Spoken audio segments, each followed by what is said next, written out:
A parent should have a choice of where their child goes to school. It should not be dictated to them. It should not be limited by the neighborhood they live in, the color of their skin, or the income of their parent. Choice is the great equalizer. It empowers a parent to decide what is best for their child. It empowers the parent, not the school. The parent, not the bureaucracy. But for those of us who support school choice, it is a continual battle against those who protect the status quo, no matter what the result.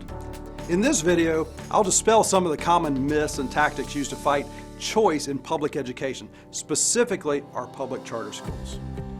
Myth number one, charter schools are not public schools. The media would have you believe that charter schools are unaccountable private schools that take money away from public schools. The truth? Charter schools are 100% public schools, accountable to the State Board of Education. They have the same or higher financial and academic accountability standards as traditional public schools. Charter schools that don't perform academically can face the most severe penalty, closure, which has happened several times over the past few years. As for the money, charter schools are theoretically funded at the same per pupil amount from the state as a traditional school. But at the local level, charters are, on average, only funded at 73%. Charter schools get no capital funding for buildings or for transportation. Charter schools are actually a cost saver for traditional public schools.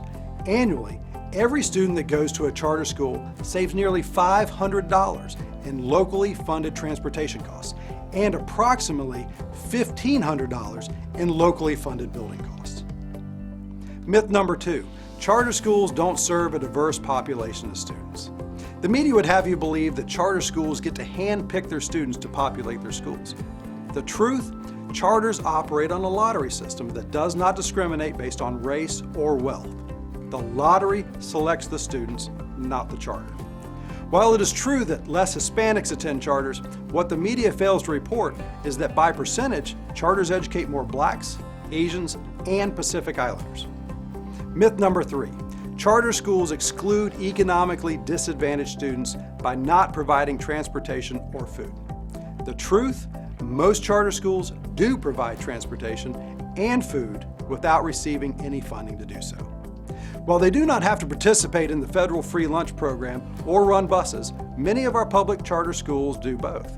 And for those that don't, they're asked to describe their lunch and transportation plans and are required to show before their school can even open how no child will be without a meal or transportation.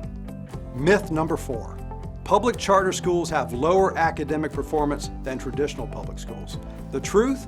Charter schools academically outperform traditional public schools. Traditional public schools in North Carolina have an average grade level proficiency score of 56.1%. Public charter schools exceed that by over 10%, coming in at an average of 66.7%.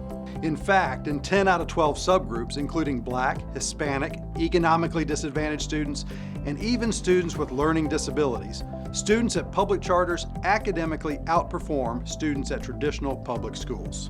School choice is rooted in one single desire: to empower parents to do what they think is best for their child's future.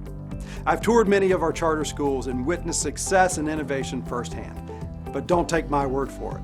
When you look at the long waiting list to attend many of these charter schools, you realize that parents are desperate for more school choice options. Every child on a charter waiting list represents a family wanting a choice, and we must ensure that they have one.